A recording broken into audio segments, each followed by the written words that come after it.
السلام عليكم ورحمة الله وبركاته كلنتي وعن أو وناكسن قضبض وركمان تاندينكو هايننا waxaa kamida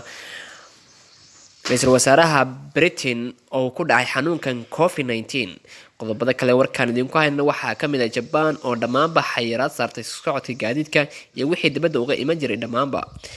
qodobada kale aan idin haynana waxaa kamida xeef iyo qoorqoor oo heshiis dib u galay ku soo dhawaada warkaas oo fidsan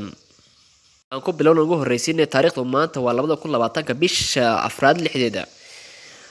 ra'iisul wasaaraha dalka Ingiriiska Bonis Jonsson ayuu haleelay xalay xanuunkan COVID-19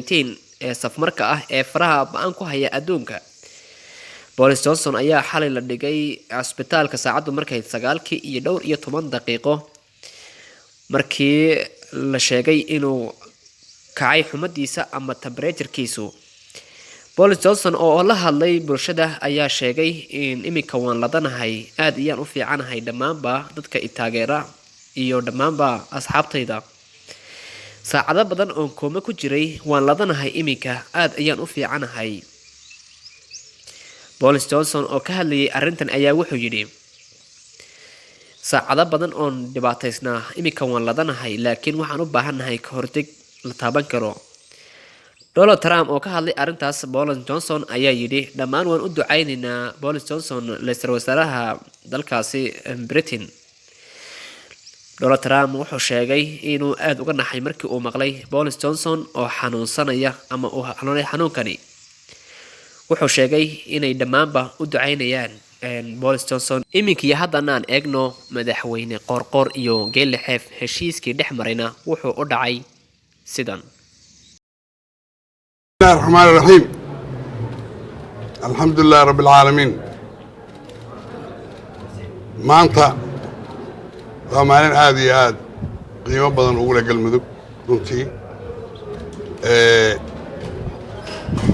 waxaan rabaa inaan reer galmudug sheego iyo dadka Soomaaliyeed oo dhan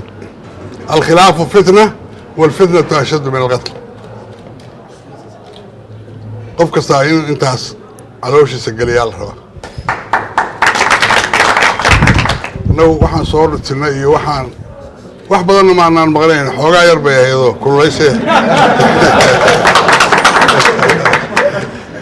haddana waxaan rajaynayaa odayga waa tanasulay waa la tuurayaa la oran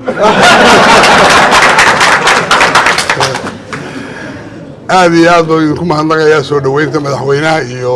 madaxweyne ku-xigeenka iga raalli ahaada dadka ma tiri naqaan anugu wasiirada iyo xildhibaanada iyo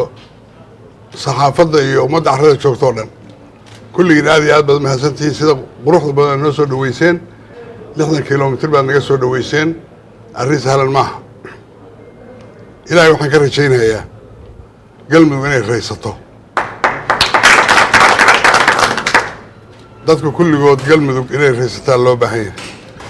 galmudug dhibaatada inay sii haysto looma baahna anugu geed fadhi kaliya ma ahaye waxaan rabaa inaan iska fadhiyo galmudug maba ka tagaayaba xamar dambe uma socdo qof walba ogow inaan jidadka iyo dekadaha iyo inaan dhisaan rabo halkaasaan iska aadahay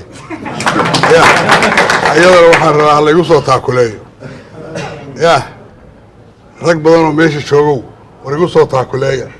waa shilaafada ka daaya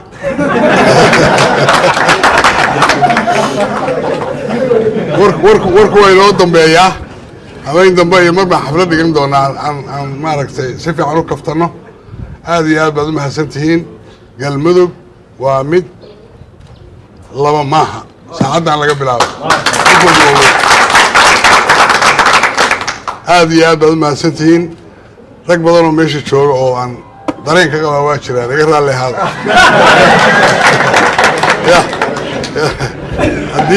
haddii mar hoos baan u kaftami doonaa aad iyo aad baad u mahadsantihiin wax dhibaato ay ma jiraan qof walba qalbiga khayr u sheeg